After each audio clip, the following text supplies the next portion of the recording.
Si existe un lugar donde los extraterrestres parecen sentirse cómodos, ese es la historia y la arqueología, pues es en los grandes misterios y enigmas de estas disciplinas donde proliferan las pseudoteorías que vinculan los logros más impresionantes de la humanidad con supuestos contactos alienígenas. Tanto es así que aquellos hallazgos arqueológicos que aún no tienen una explicación definitiva, e incluso algunos cuya respuesta sí se conoce, son interpretados por ciertos autores como resultado de la intervención de seres intergalácticos. Ejemplos famosos incluyen las pirámides de Giza, las líneas de Nazca, los Anunnaki sumerios o ciertos episodios del Antiguo Testamento.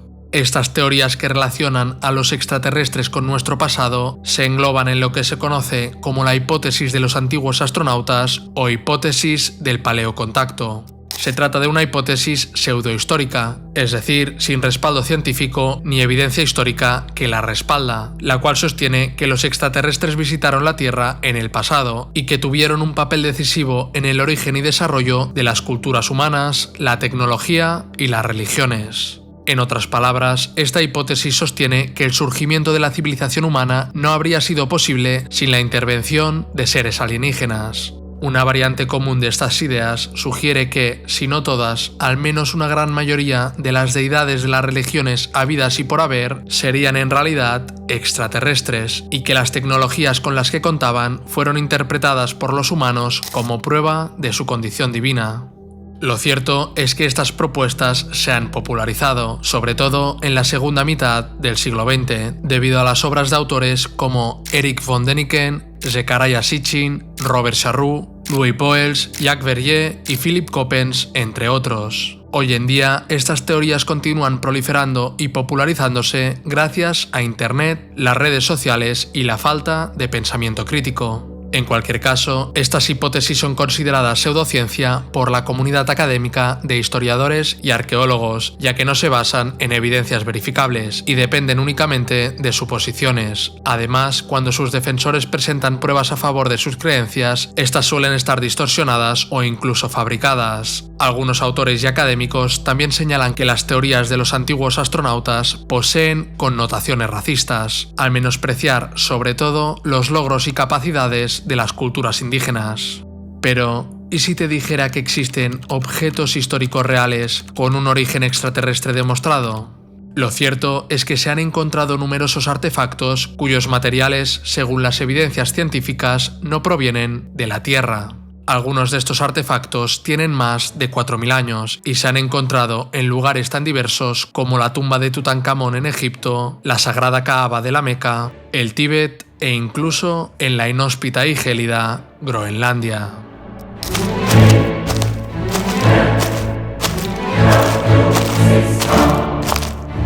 Para abordar el primer objeto histórico cuyo material es de origen extraterrestre, debemos trasladarnos a Egipto, concretamente al año 1911, cuando un equipo de arqueólogos realizaba excavaciones en el cementerio predinástico del Gersé, a unos 70 kilómetros al sur de El Cairo. En concreto, los arqueólogos hallaron en dos sepulturas del cementerio, la 67 y la 133, algo que los dejó perplejos, pues en ellas, junto a los restos humanos, aparecieron diversos objetos: una cabeza de maza de piedra caliza, un arpón de cobre, el diente de un chacal, una docena de vasijas de cerámica, un par de cucharas de marfil y, lo que más nos interesa, varias cuentas de collar. Algunas de estas cuentas estaban elaboradas con piedras tan exóticas como el lapislázuli, la cornalina, la obsidiana o el ágata. Estos refinados ajuares funerarios indican que se trataba de tumbas pertenecientes a individuos de alto estatus social. Tanto las sepulturas como los objetos hallados en su interior han sido datados hacia el 3200 a.C., es decir, en pleno periodo predinástico, pues aún faltaban algunas décadas para que Narmer unificara el Alto y el Bajo Egipto y se convirtiera en el primer faraón de la primera dinastía. Si te interesa conocer esta historia, en el canal tienes un vídeo dedicado a ello. Como hemos mencionado, lo más fascinante del hallazgo reside en algunas de las cuentas de los collares encontrados, es decir, las pequeñas piezas que ensartadas en un hilo forman un collar.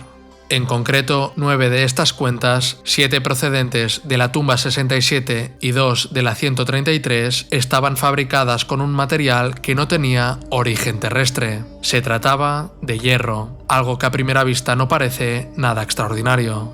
Sin embargo, hay que tener en cuenta que la edad del hierro no comenzó hasta aproximadamente el 1200 a.C., cuando en Oriente Próximo se aprendió a extraer este metal de los minerales y a fundirlo. Por ello, las cuentas de hierro de Guerse constituyen una anomalía fascinante, pues representan el artefacto de hierro más antiguo conocido, ya que se adelantan en unos 2000 años al descubrimiento y dominio de la fundición del hierro. Ya a principios del siglo XX, los arqueólogos e historiadores comprendieron la singularidad del hallazgo, ya que el hierro de las cuentas presentaba un alto contenido de níquel, un indicio inequívoco de su origen extraterrestre. Pero ¿cómo llegó este hierro del espacio hasta un par de tumbas del Egipto predinástico? La respuesta a esta pregunta no es tan espectacular como imaginar platillos volantes y seres reptilianos. La realidad es mucho más simple. El hierro proviene de uno o varios meteoritos que cayeron sobre la Tierra. Un siglo después del hallazgo, en 2013, un equipo de investigadores logró demostrar de manera científica que las 9 cuentas conservadas en el Museo Petrie de Arqueología Egipcia en Londres estaban fabricadas a partir de un meteorito metálico, algo que hasta entonces solo se había sospechado. Los científicos no solo confirmaron la presencia de hierro y níquel, sino también de germanio, cobalto y fósforo, lo que evidencia que las cuentas se elaboraron a partir de un meteorito metálico. Además, pudieron determinar que fueron moldeadas mediante un cuidadoso martilleo para convertir el metal en finas láminas, que luego se enrollaron formando tubos. Lo cierto es que los antiguos egipcios sabían sin lugar a dudas que este tipo de material era un metal distinto a los que conocían, como el oro, la plata, el cobre, el estaño o el plomo. Sin embargo, aún desconocían que se podía obtener este nuevo metal mediante la fundición de minerales de óxido de hierro, un proceso que, como hemos mencionado, se descubriría mucho más tarde. Lo que sí comprendían era que este hierro no provenía de la tierra, sino del cielo. De hecho, lo llamaban Biaenpet, que se traduce como metal del cielo, lo que evidencia que conocían su origen celestial. Esta expresión, metal del cielo, aparece en los textos de las pirámides, consistentes en inscripciones sagradas grabadas en las paredes interiores de las pirámides de las dinastías V y VI, es decir, alrededor del 2400 a.C. De hecho, en estos textos, los egipcios describen el cielo como una bóveda celeste, cuyos fragmentos pueden caer a la tierra en forma de lluvia o de meteoritos. También compusieron canciones y rituales sobre el cielo y el hierro que había en él. Que el metal del cielo se mencione siglos después de las cuentas de Guerse indica que este conocimiento estaba bien establecido. Es muy probable que a lo largo de milenios los egipcios presenciaran pequeños impactos de meteoritos que contenían este tipo de roca oscura, desconocida para ellos. Y en caso de no haber presenciado los impactos directamente, los cráteres dejados por ellos, junto con lo excepcional de este material, habrían evidenciado que provenía del cielo. Lo cierto es que las cuentas de Guerse constituyen el ejemplo más antiguo de este tipo de artefactos, pero no es, ni mucho menos, el único. De hecho, el más famoso de todos ellos se halló también en Egipto, concretamente en la mundialmente conocida tumba de Tutankamón.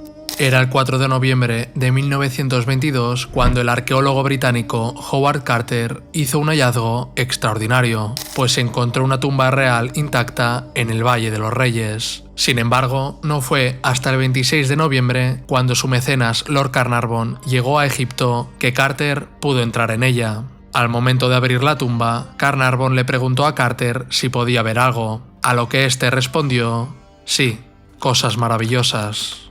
El descubrimiento de la tumba de Tutankamón se considera hasta el día de hoy uno de los más importantes en la historia de la arqueología. Y no es para menos, pues durante los siguientes 10 años, Carter y su equipo excavaron la tumba prácticamente intacta de ese desconocido niño faraón. En el transcurso se catalogaron más de 5.000 objetos. Algunos de ellos se encuentran entre los más famosos de la civilización egipcia, como la máscara funeraria de oro de Tutankamón o el trono real de Tutankamón.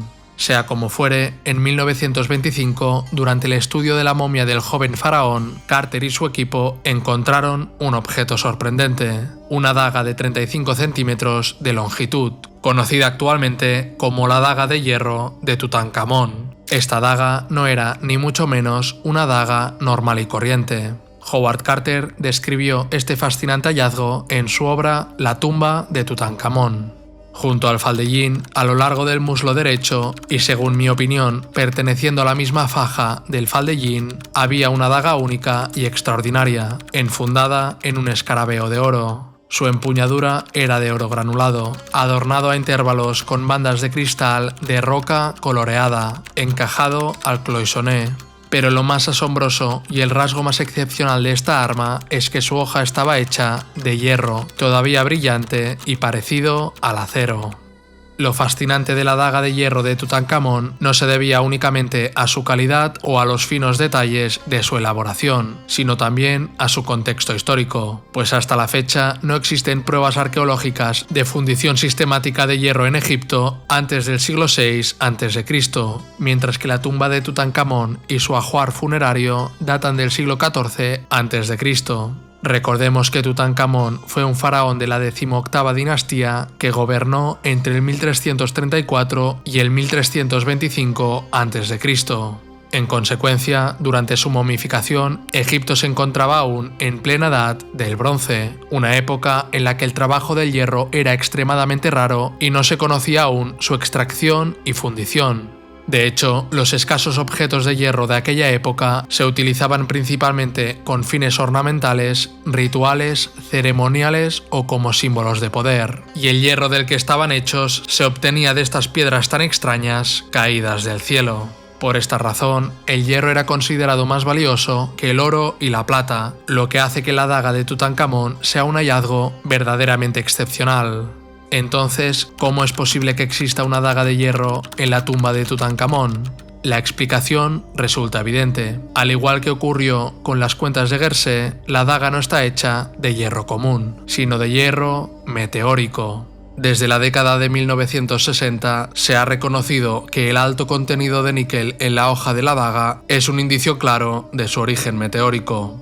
Este origen extraterrestre fue confirmado en junio de 2016 mediante un estudio de su composición química. El análisis realizado con un espectrómetro de fluorescencia de rayos X reveló que la hoja está formada principalmente por hierro, con un 11% de níquel y un 0,6% de cobalto. Estos valores sitúan la composición de la daga dentro del rango promedio de un grupo de 76 meteoritos de hierro previamente estudiados. Para comparar, el contenido de níquel en la mayoría de los meteoritos de hierro varía entre el 5% y el 35%, mientras que los objetos históricos de hierro fabricados a partir de minerales terrestres antes del siglo XIX nunca supera el 4%. Por ello, la proporción de níquel y cobalto de esta hoja coincide estrechamente con la de los meteoritos de hierro, confirmando así su origen extraterrestre. Sea como fuere, la historia de la daga de Tutankamón no termina aquí, pues al analizarla, los investigadores hallaron restos de yeso utilizados para fijar los elementos decorativos de la empuñadura, una técnica desconocida en Egipto durante la época de Tutankamón. Además, en la tumba se encontraron también otros objetos de hierro, extremadamente poco comunes en aquel tiempo. En total se registraron hasta 19 objetos de hierro, incluyendo un conjunto de cuchillas muy similares a las empleadas en la ceremonia egipcia de la apertura de la boca, un ritual realizado para garantizar que el difunto pudiera disfrutar de la vida después de la muerte.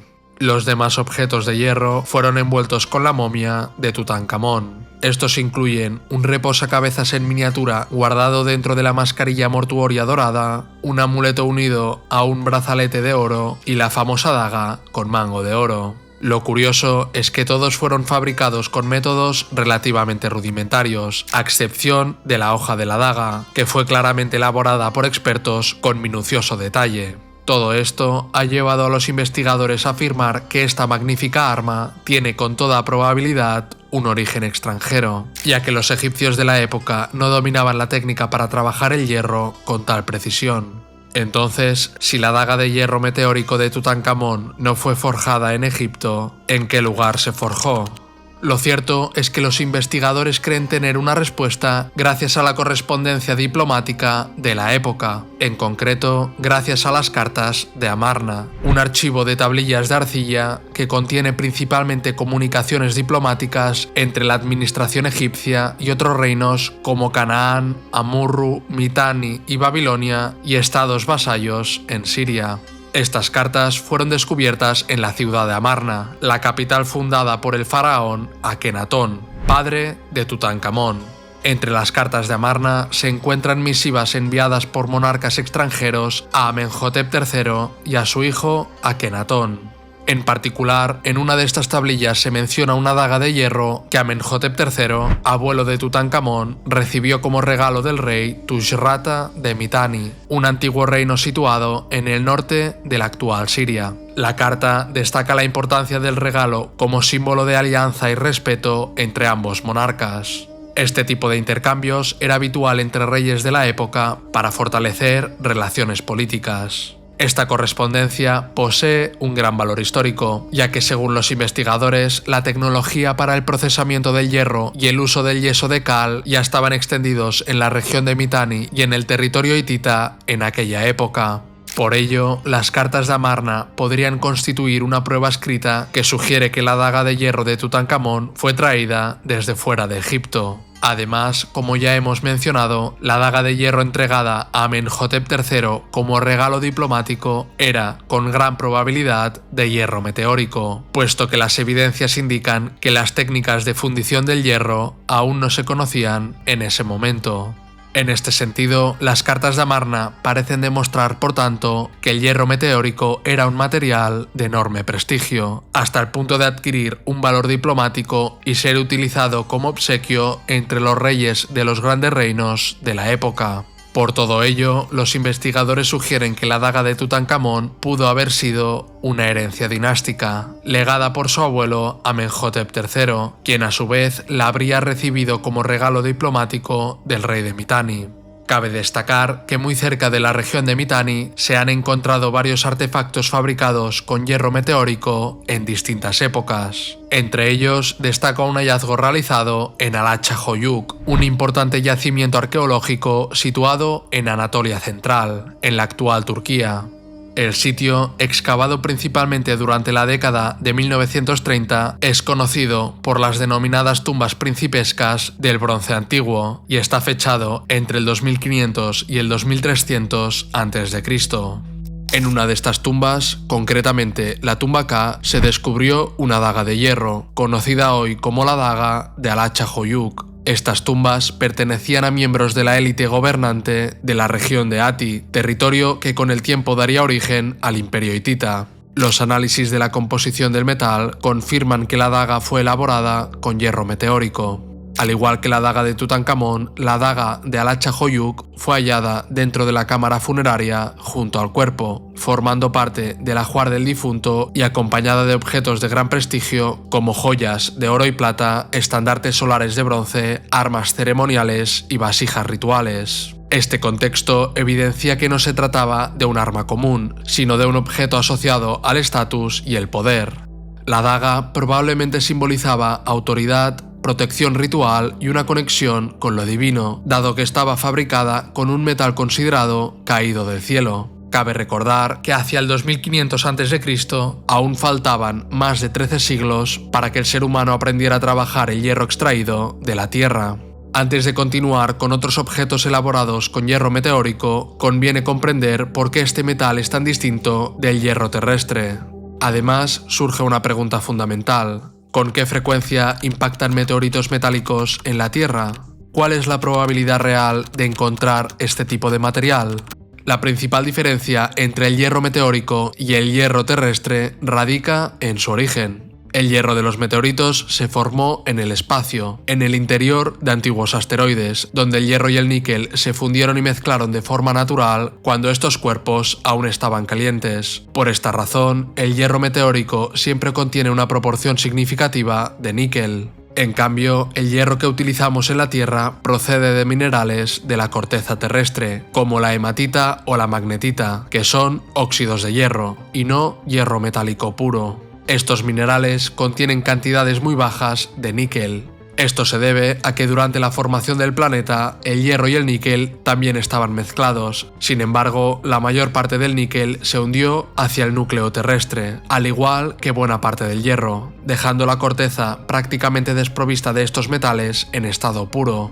En consecuencia, los óxidos de hierro de la superficie, que es de donde se extrae el hierro que utilizamos, tienen un porcentaje de níquel mucho más bajo que el hierro meteórico. Por ello, el alto contenido en níquel es la característica principal que permite distinguir el hierro meteórico del hierro terrestre y la clave para identificar los objetos antiguos fabricados con metal de origen extraterrestre. Lo cierto es que solo alrededor del 5% de los meteoritos que caen en la Tierra son de hierro. De hecho, se han identificado apenas unos 1000 meteoritos metálicos de este tipo, pues la mayoría de los meteoritos son rocosos. Además, debemos tener en cuenta que la mayor parte de los meteoritos que impactan en nuestro planeta se pierden en los océanos, pues estos cubren cerca del 70% de la superficie terrestre.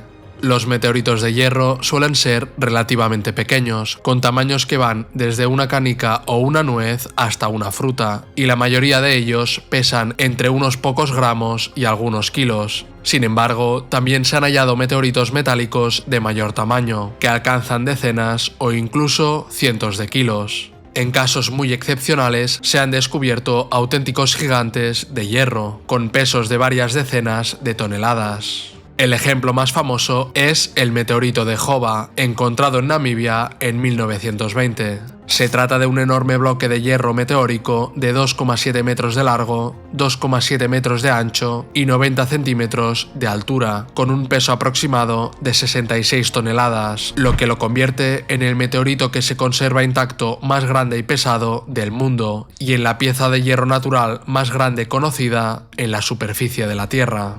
Se estima que se formó hace unos 300 millones de años y que ha permanecido en el mismo lugar desde su impacto, ocurrido hace aproximadamente 80.000 años. Todo esto nos permite comprender lo poco frecuente que es encontrar hierro meteórico, y de ahí el enorme valor que le atribuían las civilizaciones antiguas que lograban obtenerlo. Por otra parte, los meteoritos de hierro presentan una ventaja considerable frente a los meteoritos rocosos: su conservación a lo largo del tiempo. Lo cierto es que los meteoritos rocosos son más frágiles y pueden fragmentarse e incluso pulverizarse al impactar contra la superficie terrestre. Además, con el paso de los siglos o milenios, la erosión provocada por la acción del agua, el viento y los cambios de temperatura pueden provocar que acaben desapareciendo por completo. En cambio, los meteoritos de hierro se conservan muy bien durante miles o incluso millones de años, y por eso, a pesar de ser los menos frecuentes, son relativamente fáciles de encontrar en comparación con otros tipos. De hecho, el hierro meteórico es muy resistente porque precisamente contiene grandes cantidades de níquel, lo que hace que se oxide más lentamente que el hierro común. Además, este tipo de meteoritos suelen ser muy densos y compactos, por lo que no se fragmentan o deshacen con facilidad. Por esta razón, aunque los meteoritos de hierro sean escasos entre los que caen en la Tierra, están sobrerepresentados entre los que se encuentran.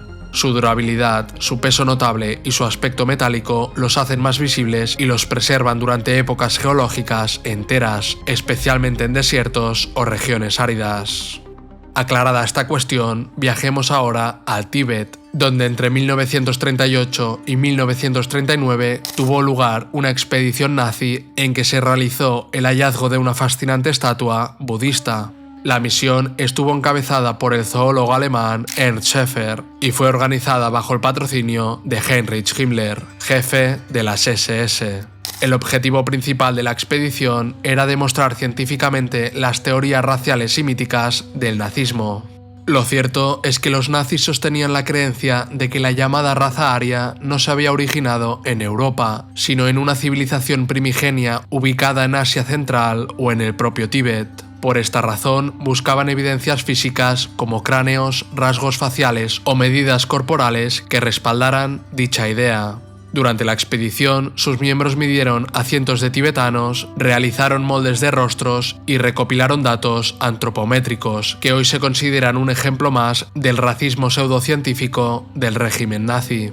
Por otro lado, es bien conocida la fascinación que los nazis en general, y Himmler en particular, sentían por el ocultismo y el misticismo, pues creían que las civilizaciones antiguas poseían una sabiduría perdida, así como energías cósmicas y conocimientos espirituales que podían ser recuperados y utilizados para servir a los objetivos del régimen.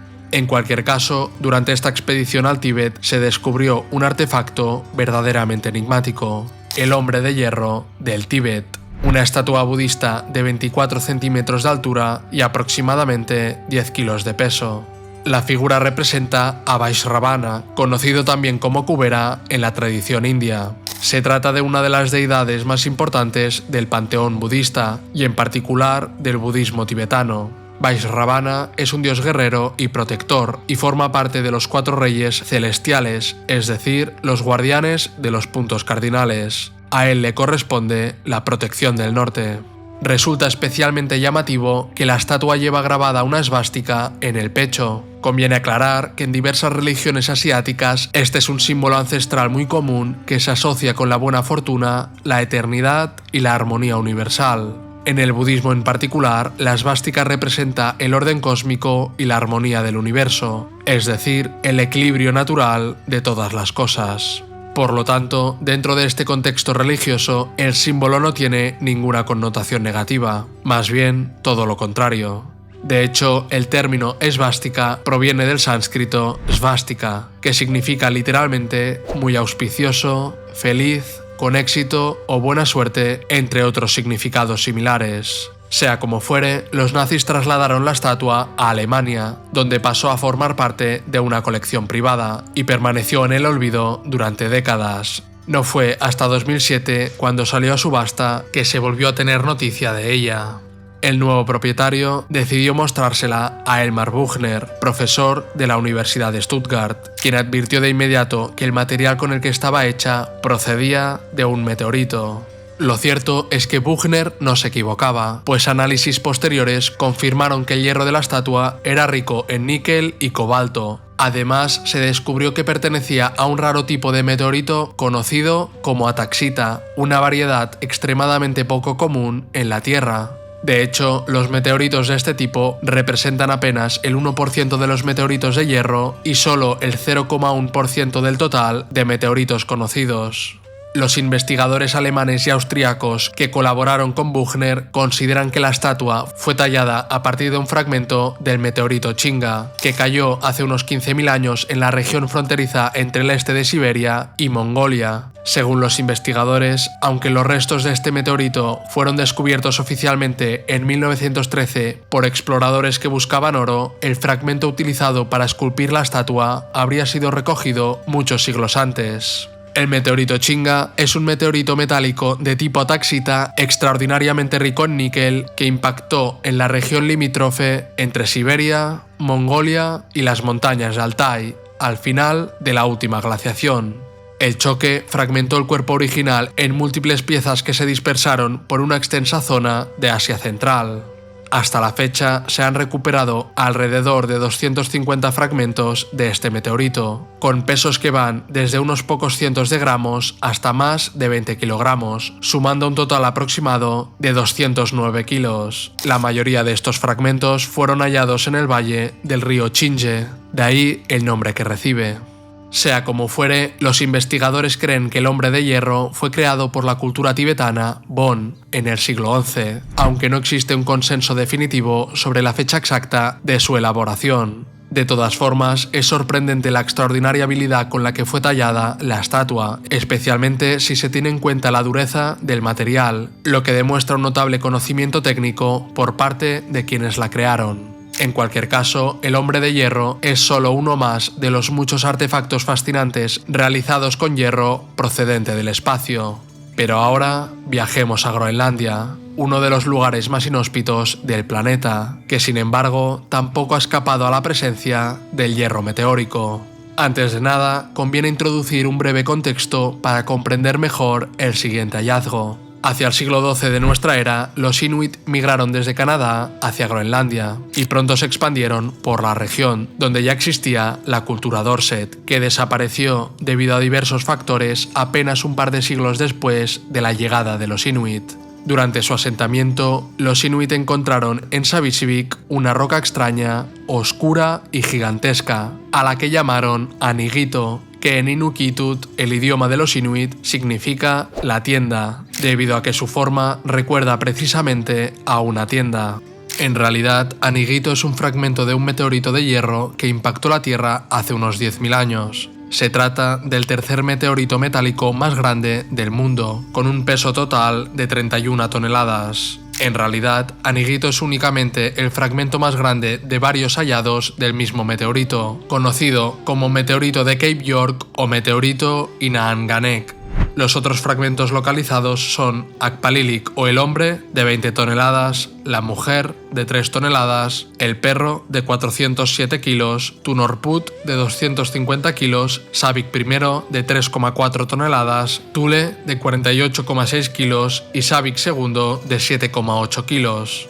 Los investigadores creen que los inuit solo conocían los 3 fragmentos más grandes, ya que los demás estaban semienterrados o cubiertos por hielo. En cualquier caso, los inuit aprovecharon el hierro meteórico para fabricar cuchillos, puntas de arpón, hachas, punzones, agujas y otras herramientas de uso cotidiano. De esta manera, una cultura que hasta entonces no había ingresado a la edad de los metales logró hacerlo gracias a los fragmentos del meteorito. Los inuit trabajaban el metal mediante el forjado en frío, es decir, estampando y martillando con piedras duras, ya que no contaban con hornos para fundirlo.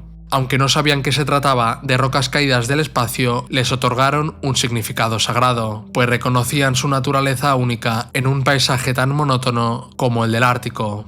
A estas rocas de metal las llamaban Saviksue, que podría traducirse como lugar de los cuchillos, un nombre funcional que describía el lugar como el sitio donde se obtenía el metal para fabricar los cuchillos. Lo cierto es que los investigadores han encontrado herramientas inuit hechas con hierro de Anigito que datan del siglo XIII.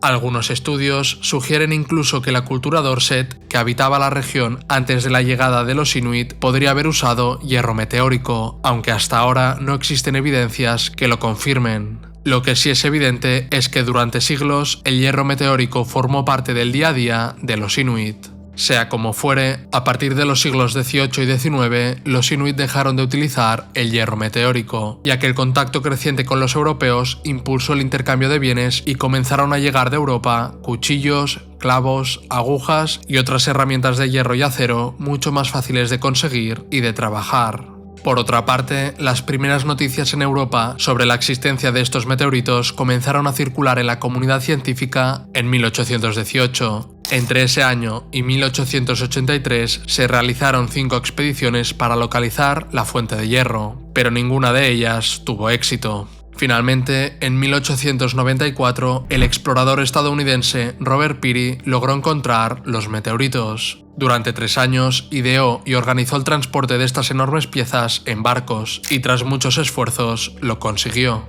De este modo, Anigito, la mujer, el perro y otros fragmentos más pequeños llegaron en 1897 al Museo Americano de Historia Natural en Nueva York. Peary vendió las piezas al museo por un valor de $40.000, lo que equivale aproximadamente a 1,6 millones de dólares actuales.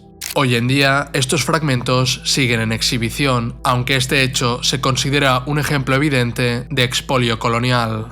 Por otro lado, Akpalilik o el hombre, que recordemos es el segundo fragmento más grande, con 20 toneladas, fue descubierto en 1963 por Van Buchwald, destacado metalurgista danés, especialista en meteoritos y en hierro antiguo. Actualmente se encuentra en exhibición en el Museo Geológico de la Universidad de Copenhague, en Dinamarca. Finalmente, el último objeto que abordaremos nos lleva hasta la Meca, en Arabia Saudita, donde se encuentra la piedra negra de la Kaaba, conocida en árabe como Al-Hajar al-Aswad. Se trata de una piedra sagrada, una reliquia musulmana que se encuentra incrustada en la esquina oriental de la Kaaba, el edificio cúbico de piedra en la gran mezquita de la Meca hacia el que los musulmanes se orientan para orar. La piedra mide aproximadamente 30 centímetros de diámetro y se encuentra a 1,5 metros sobre el nivel del suelo.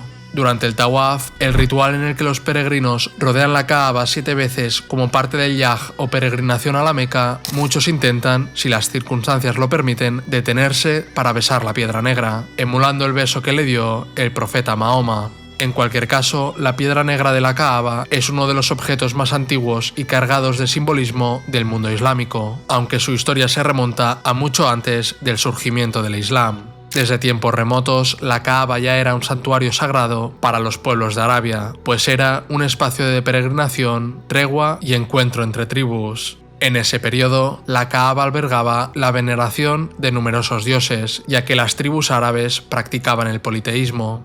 Por otro lado, en la Arabia preislámica era habitual rendir culto a piedras, rocas y elementos naturales considerados manifestaciones de lo divino. De hecho, muchas civilizaciones antiguas interpretaban estas piedras únicas como señales de la presencia de los dioses, y la piedra negra se inscribía dentro de esta tradición, pues ya era considerada sagrada siglos antes de Mahoma, y los peregrinos la tocaban como parte de sus rituales. Sea como fuere, según la tradición islámica, la historia de la piedra se remonta hasta tiempos del profeta Abraham, Ibrahim para los musulmanes, y su hijo Ismael o Ismail, quienes habrían construido o reconstruido la Kaaba por orden de Dios. La tradición describe que durante las obras el arcángel Gabriel les entregó la piedra negra para colocarla en una de las esquinas del edificio sagrado. Según la tradición, la piedra descendió del paraíso siendo originalmente de color blanco, pero oscureció con el paso del tiempo debido a los pecados de la humanidad.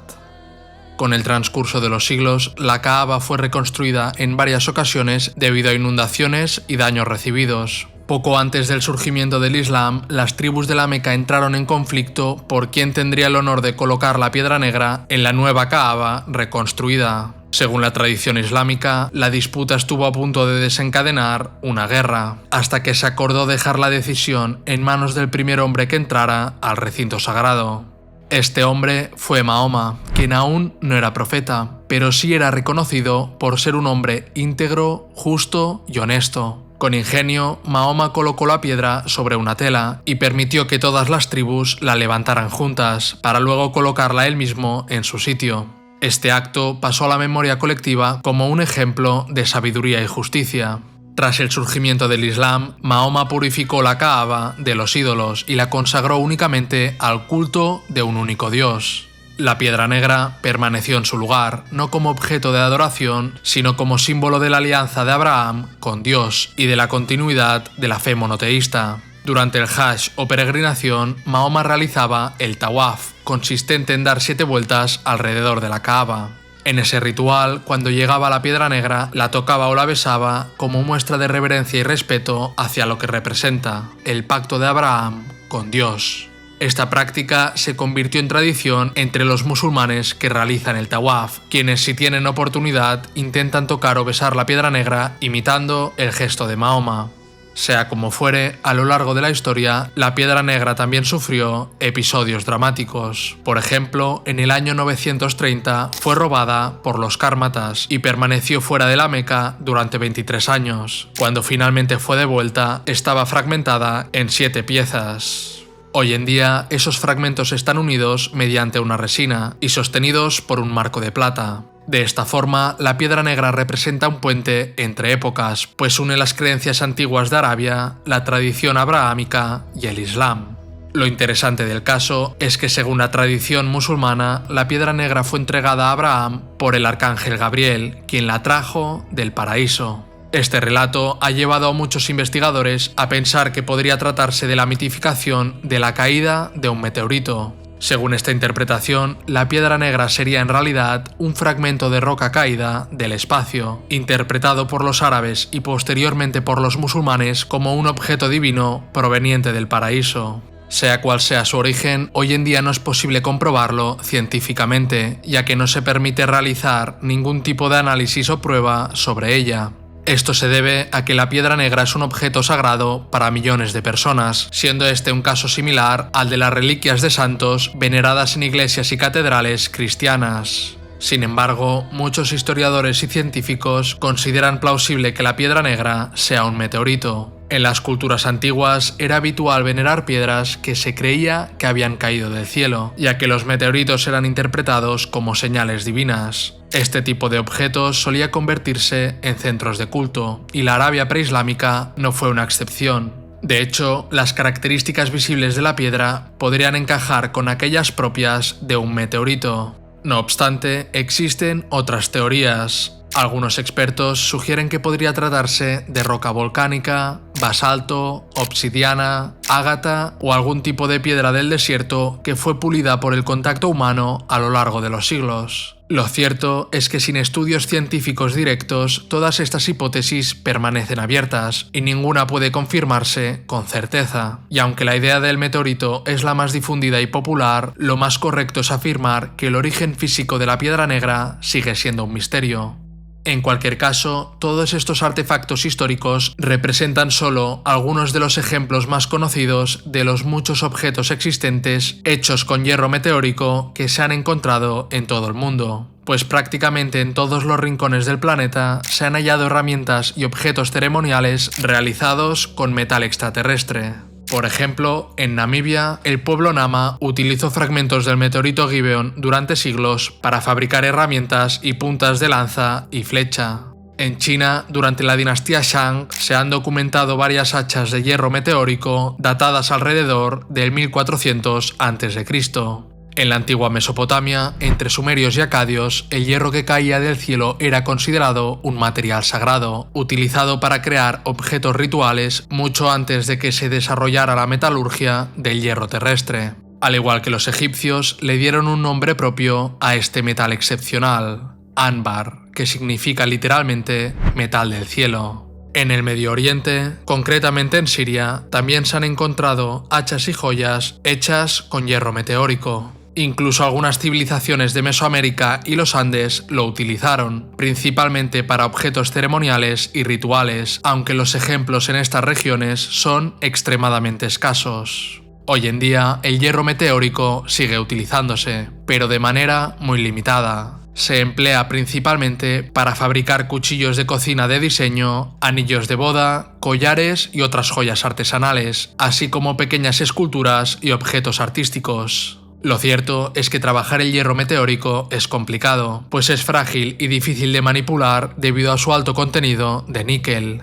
Además, es muy escaso y caro, y muchos países regulan o prohíben su extracción. Por ello, gran parte del material disponible para uso actual proviene de colecciones antiguas o fragmentos adquiridos legalmente hace décadas. Sea como fuere, durante milenios, el hierro meteórico ha servido para unir lo humano y terrenal con lo divino y cósmico. Su verdadero valor nunca ha estado en sus propiedades físicas, sino en su origen extraterrestre, su rareza y su carga simbólica.